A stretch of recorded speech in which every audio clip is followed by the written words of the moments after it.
नमस्कार, आप देख रहे हैं छतरपुर की लोकल न्यूज चैनल कलम का प्रहार। आए हुए हैं छतरपुर नगर पंचायत क्षेत्र के एक कर्मठ उम्मीदवार अबुल कैस और कैस सर के नाम से जाने जाते हैं और ये यहाँ छतरपुर में सबसे पहला कोचिंग सेंटर चलाने का काम किए, वहाँ से पहचान बनाया कैस सर के रूप में। उसके बाद इन्होंने हाई स्कूल में भी 1 साल लगभग अपना योगदान दिया और बच्चों को अच्छी शिक्षा दी। अब ये समाज सेवा में आए हुए हैं और नगर पंचायत अध्यक्ष के लिए अपनी दावेदारी पेश कर रहे हैं और इनको समर्थन भी मिल रहा है। अब देखते हैं कि शहरी रूप में छतरपुर कितना शहर का रूप दे पाएंगे, इसके लिए आज खास बातचीत करते हैं और इनसे पूछते हैं इनका क्या एजेंडा है। जी क्या बोलिए एक बार एजेंडा पर। मैं छतरपुर नगर पंचायत के लिए उम्मीदवारी पेश किया हूं, जिसमें नगर पंचायत अध्यक्ष बनने के बाद आज जो लोगों को सबसे पहला जो शिकार होना पड़ता है अतिक्रमण का, मेरी पहली नज़र है कि आए हर 2-4 महीने के बाद एक बार अतिक्रमण का शिकार होना पड़ता है। बेरोजगार युवा जो है सो फिर जो है सो अपने घर उठाते हैं, अपने ये सारे दर दुकान को, ठेला खमचा को ले जा करके घर पर रखना पड़ता है। फिर जो है सो कुछ दिनों के बाद प्रशासन की सुस्ती के चलते फिर उन लोग रोड पर आ जाते हैं, क्योंकि रोज़मर्रा की ज़िंदगी गुजारना है और वो भी एक ज़रूरी है। मेरी सबसे पहली नज़र जो है, बहुत सारी ज़मीन, सरकारी ज़मीनें खाली पड़ी हुई हैं और नगर पंचायत में फंडिंग भी हुआ, लेकिन उसको तरह तरह की योजनाओं में जो है सो उसको ये बर्बाद किया गया। काम हुआ लेकिन काम से ज़्यादा बर्बादी हुई। उस पैसे को अगर ढंग से ये एक दुकान का रूप दिया जाता है, हर जगह पे दुकान बना दिया जाता है, तो आज जो सैकड़ों लोग रोड पर ठेला खुमचा ले करके जो दुकान लगाते हैं, उन लोगों के लिए एक अस्थायी व्यवस्था हो सकता था। जैसे अभी हमारे यहाँ जिला परिषद के जरिए जो ब्लॉक परिसर में जो दुकानें बनी, 29 दुकानें बनी और 29 लोगों के लिए एक जो है सो रोजी रोटी का एक जरिया बन गया। ये जो रोड पर जो भागने और भगाने का, दौड़ने और दौड़ाने का जो सिलसिला जारी है, वो अस्थायी रूप से क्लियर हो जाता है कि कम से कम लोग जो है सो अपनी रोजी रोटी के लिए एक ये जरिया अपनाते हैं। दूसरी बात है कि युवाओं के लिए यहाँ पर स्टेडियम जो बना है वो एक नाम मात्र का है। उसकी जो है सो ये सुंदरीकरण अभी तक नहीं हुआ है और एक फुटबॉल स्टेडियम के अलावा और भी किसी तरह का कोई स्टेडियम खेलने के लिए, युवाओं के लिए, मनोरंजन के लिए कोई तरह का स्टेडियम नहीं है। इंडोर स्टेडियम का भी व्यवस्था किया जाता है। आए दिनों जो है सो सरकार से लड़ाई हमारे पत्रकार बंधुओं को भी करना पड़ता है कि हमारी सुरक्षा, हमारे जान माल की सुरक्षा दी जाए। अगर सरकार का कोई एजेंडा, कोई फंड होगा और अगर नगर अध्यक्ष बनने के बाद अगर मेरे कलम से या मेरे चाहने पे, मेरे कोशिश से अगर होने वाला होगा, तो उसको मैं छतरपुर के धरातल पे ला करके यहाँ के लोकल मीडिया वालों के लिए मैं वो व्यवस्था करने का काम करूँगा। ये देखा गया है जैसे शहर बनने का रूप दिया गया कि ग्रामीण क्षेत्र से शहर बनाया जाए, लेकिन कितना शहर में तब्दील हुआ, ये कैसे आप देखते हैं? शहर में फंडिंग का तब्दीली हुआ है, फंडिंग हुआ है खूब अच्छा, और इसी से जो है सो हमारा ये माना जाता है कि शहर हुआ है। एक छोटा मोटा जो है सो बिजली की व्यवस्था हुई, जो रोड लाइट जो बना है उसकी भी जो है सो हमको लगता है कि जिस रोज उसका ओपनिंग हुआ था, उद्घाटन हुआ, शायद दूसरे ही दिन कहीं ना कहीं 1-2 घटनाएं घटी थी छिटपुट। उसके बाद जो है तो अभी शहर में जो गली गली और हर वार्ड में जो लाइट लगाया गया है, मस्त लाइट, उसकी मरम्मत तक नहीं हो पा रही है। आज सालों हो गया कि हमारे मोहल्ला में जो लाइट लगी है अभी तक वहां तक मिस्त्री भी नहीं जा पाया है। व्यवस्थाएं नहीं है, फंडिंग हो गया, गवर्नमेंट का पैसा मिला, एक बार जो काम हुआ, कमीशन खोरी का काम हुआ, कमीशन लोग लिए, फंडिंग हो गया, सिग्नेचर हो गया, काम सब पूरा हो गया। तो देखा गया है कि शहर में जैसे नली और रोड बना, लेकिन कुछ माह के बाद ही देख रहे हैं कि नली का कहीं आता पता नहीं है और ना सड़क का ही। उसमें आप अगर नगर अध्यक्ष बनते हैं तो उसमें कितना भ्रष्टाचार पर रोक लगाएंगे? तो वो काम वैसा ही होगा। अगर आज भी अगर कोई नगर अध्यक्ष आता है 30% और 35% के लोवेस्ट पे अगर काम होगा, तो जाहिर सी बात है कि जब 35% ये में चला गया, कमीशन खोरी में चला गया, रिश्वत खोरी में चला गया, तो 65% में क्या आप काम की उम्मीद रखते हैं? उसके बाद पीसी एक अलग है, लोवेस्ट काम अलग है, शेड्यूल काम होने नहीं लोग देंगे। पदाधिकारी को है कि शेड्यूल होना नहीं चाहिए, लोवेस्ट करो और उसमें जो है तो फिर कमीशन खोरी हमको चाहिए। अच्छा, देखा गया है कि पिछले 5 साल में जो भी काम किए हैं, लगभग करोड़ों रुपया खर्च करके 16, 17, 18 गाड़ियाँ खरीदी गई और 1-2 माह के बाद सबके सब ऐसे ही पड़े हुए हैं, कबाड़ खाना बन गया। सरकार का फंड था, सरकार ने दिया, पदाधिकारी लोग ले आए, नगर अध्यक्ष की मिली भगत के चलते वो काम आ गया। वो सिर्फ और सिर्फ जो कुछ भी काम हुआ है नगर पंचायत में, चाहे गाड़ी ट्रांसपोर्ट, गाड़ी जो है सो लाने की बात हो, लाइट लगाने की बात हो, रोड पे साफ सफाई का मामला हो, जितनी भी व्यवस्थाएं हुई है वो सिर्फ इसलिए हुआ है कि सरकार ने फंड दिया है, उस फंड को रिलीज करो और गाड़ी के नाम पे, लाइट के नाम पे सारा पैसे की उगाही कर लो। तो जब उसकी मरम्मत के लिए रेवेन्यू जो आप जनरेट कर रहे हैं, आप उस रेवेन्यू से आप उसका काम नहीं कराएंगे, गाड़ी का मरम्मत नहीं कराएंगे, सर्विसिंग नहीं कराएंगे, लाइट का रिपेयर नहीं कराएंगे, तो सूरत हाल नहीं रहेगी बल्कि बदसूरती और भी बढ़ जाएगी, भ्रष्टाचार चरम सीमा पे रहेगी। देखा गया जैसे वो तो मान लिया गाड़ी अलग बात है, गाड़ी महीने 2 महीने के अंदर खराब हो गई, आई 2 दिन में खराब हो गया, तो उसमें कहीं कमीशन खोरी को लेकर कैसा हुआ, क्यों हुआ? कमीशन खोरी अब टेक्निकल जांच की बात है। अगर कल के डेट में मैं आता हूं तो मैं तो वही चीज़ खोजूंगा कि ये गाड़ी कितने दिन पहले आई थी और इसमें क्या रिपेयर का काम हुआ या नहीं हुआ, या क्या इसमें कमियां थी। बजाता उसके लिए इंजीनियर भी अलॉट किया जा सकता है, भैया इसको देख लो, ये अगर गाड़ी पुरानी है कि नई है या इसमें क्या मामला है। क्योंकि हम लोग भी गाड़ी लेते हैं, हर कोई गाड़ी लेता है, आने वाले गाड़ी जब लेता है तो आदमी ये सोचता है कि 5 साल उसमें कुछ भी नहीं करना है सिर्फ सर्विसिंग के अलावा। लेकिन अगर साल भर में गाड़ियां खराब हो रही हैं, कबाड़े में लग जा रही हैं, तो कुछ न कुछ तो रीज़न है उसमें। या तो कमीशन खोरी के चलते वो जो है सो गाड़ी कमज़ोर ली जा रही है, या उसका टेक्निकल कोई प्रॉब्लम है, वो सिर्फ एक शो पीस हो गया, आकर के फोटो सेल्फी हो गया, ग्रुप में डाला गया और सरकार को रिपोर्टिंग हो गया कि ये सारा काम हो चुका है। अच्छा, टेंडर मामले में भी देखा गया है कि यहाँ स्थानीय युवा बेरोजगार हैं, इनको टेंडर ना देकर के बाहर से ठेकेदार को बुलाया जा रहा है, इस पर कैसे कर? तो स्थानीय लोग जाएंगे तो भैया वो तो काम मांगेंगे ना। अब काम मांगेंगे तो 35% यहाँ के, हमारे यहाँ जो मिडिल क्लास के जो लोग हैं या लोअर क्लास के जो लोग हैं, अब उतना उन लोगों के पास तो पैसा पर्याप्त रूप में है नहीं कि उनको कमीशन खोरी भी देंगे, उनके लिए सारा इंतजाम भी करेंगे पदाधिकारियों के लिए, और उसके बाद घर से लगा करके जो है सो पूंजी भी तोड़ेंगे। बाहर के लोग आते हैं, उनका बड़े बड़े पैमाने पर टेंडर का काम होता है, वो एक एंट्री मारना चाहते हैं कि हम हर जगह हम रहेंगे, तुम काम नहीं कर पाओगे। तो यहाँ के लोगों में यही एक दिक्कत हो जा रही है कि उनका बैकग्राउंड, बैक सपोर्ट जो है, या कोई पॉलिटिकल अप्रोच नहीं है और किसी का कोई साथ नहीं मिल पाता है, और 10 काम निकलेंगे, 25 पेपर गिरेंगे। अब मजबूरी होगी कि भैया जिनको काम करना है वो जा करके, श्रीमान आप मेरा काम कर दें, जो कमीशन खोरी होगा आपका, जो रिश्वत होगा, जो आपका लिफाफा होगा आप तक पहुंच जाएगा। ऐसा नहीं लगता है आप समाज सेवक के रूप में आपको नहीं दिखाई पड़ता है कि नगर कार्यालय जो है दलालों के चंगुल में एकदम पूरी तरह से था? नगर पंचायत का जब फर्स्ट बार जब चुनाव हुआ 2018 में, 2018 के बाद 18 तो चला गया वैसे ही उसको स्थापित होते होते, लेकिन 19 से एकदम प्योर दलालों के चक्कर में और उसी चंगुल में जो है सो हमारा नगर पंचायत जो है सो सांसें गिन रही हैं। उसके बावजूद भी जब नगर पंचायत का कार्यकाल पूरा होने के बाद 2 साल जो है वो सिर्फ और सिर्फ, पहले तो ये था कि अध्यक्ष भी उसमें थे, लेकिन अब उसके बाद जो है तो सिर्फ पदाधिकारियों के हाथ में रह गया कि नगर पंचायत को कैसे चलाएंगे। हमने तो यहाँ तक सुना कि मेरे अच्छे अच्छे मित्र जो गए टेंडर डालने के लिए, तो कहते हैं कि यहाँ से अच्छा बेहतर होता कि हम कहीं विश्रामपुर में जाकर के काम कर लें, डाल्टन में काम कर लें, हरिहरगंज में काम कर लें, लेकिन यहाँ के जैसा जो है तो मारा मारी और ये परेशानी कहीं भी हमको देखने और सुनने के लिए नहीं मिलता है।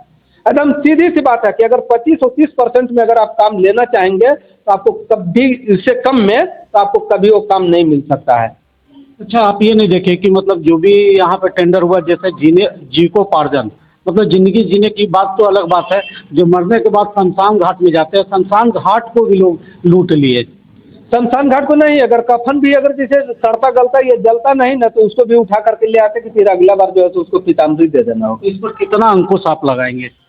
इस पे अंकुश लगाने की जहाँ तक बात है, सबसे बड़ी बात है कि उसको एकदम बिल्कुल शेड्यूल में काम देते अगर ये पदाधिकारी और यही नगर अध्यक्ष, कमीशन खोरी सिर्फ इनका नहीं मिलता तो 35% बहुत बड़ा रकम होता है।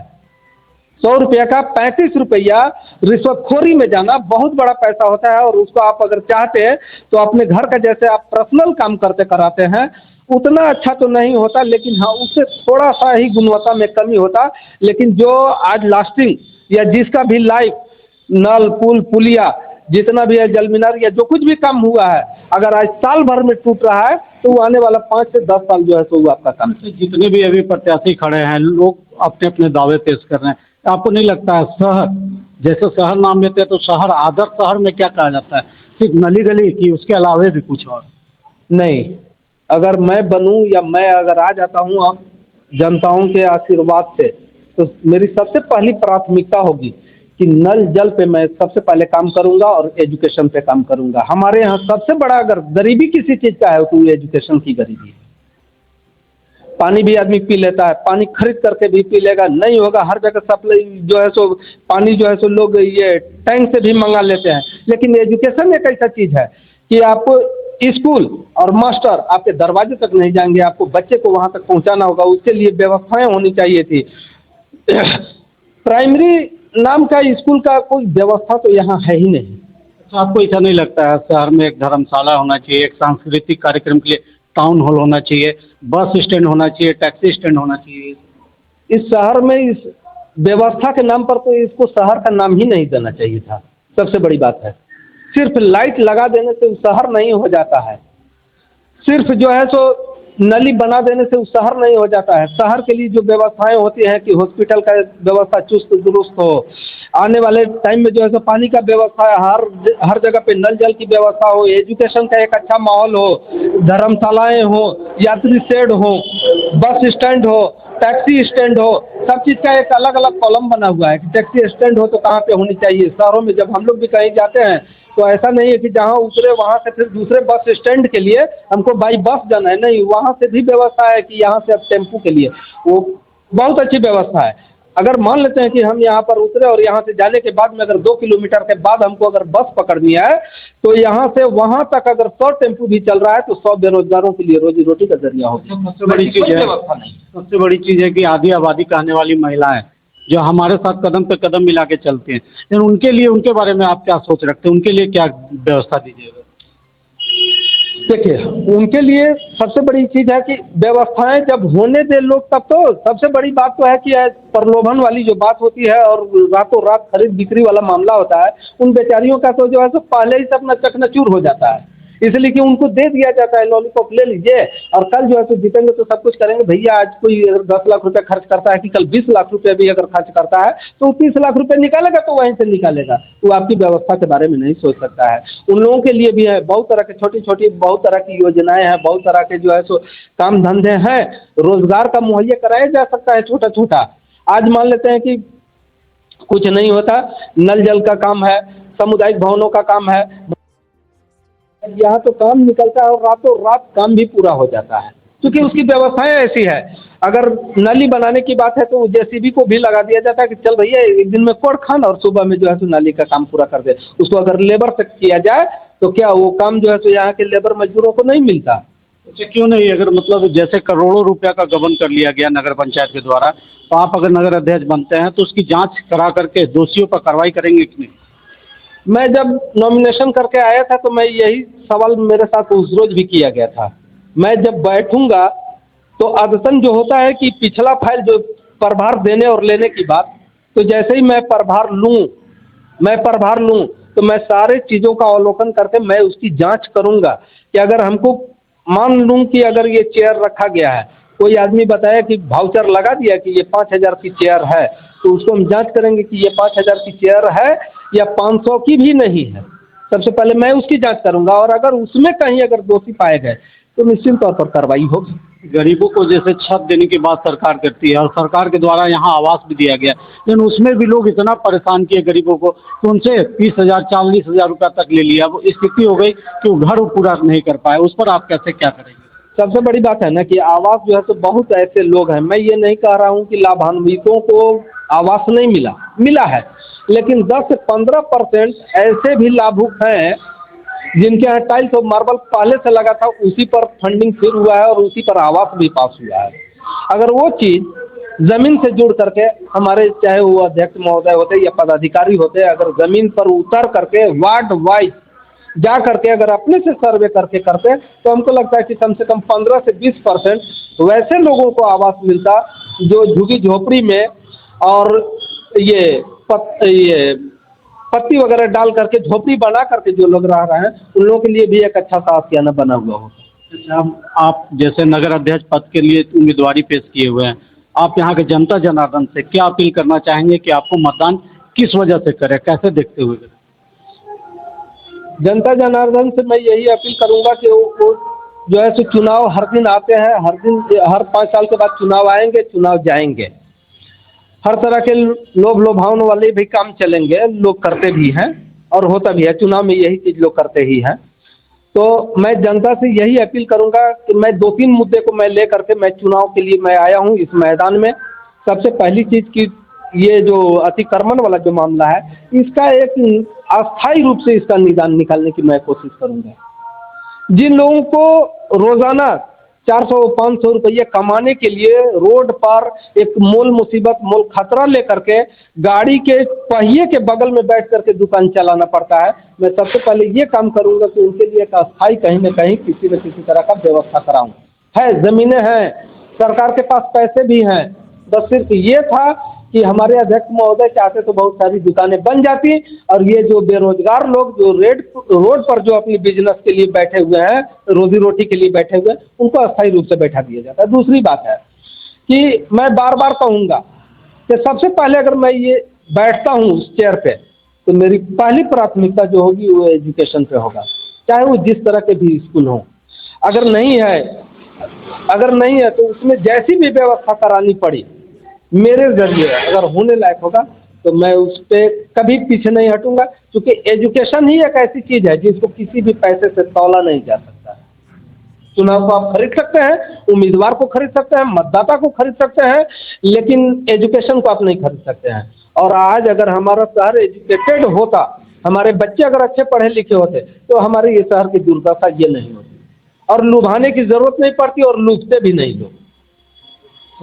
ये हैं अबुल कैस जी, जो शिक्षक के रूप में समाज की सेवा कर चुके हैं और काफ़ी विद्यार्थियों को पढ़ा करके उनके पायदान तक पहुंचा चुके हैं। अब देखना है कि ये कहें भ्रष्टाचार मुक्त, भय मुक्त और महिलाओं को सुरक्षा के साथ शहर का विकास इस तरह गति से लाएंगे कि भ्रष्टाचार करने वाले लोग अपने खुद शर्म से झुक जाएंगे।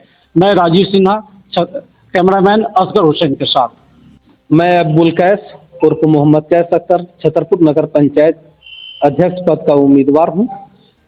बैलेट पेपर के क्रम संख्या 1 पर एसी छाप पर मुहर लगाकर यहाँ की जनता जनार्दन और नौजवानों से, पढ़े लिखे नौजवानों से मैं अपील करता हूं कि 23 तारीख को अपने अपने मतदान केंद्र पर जाएं। बैलेट पेपर के क्रम संख्या 1 पर एसी छाप पर मुहर लगाकर अपार मतों से विजयी बनाएं।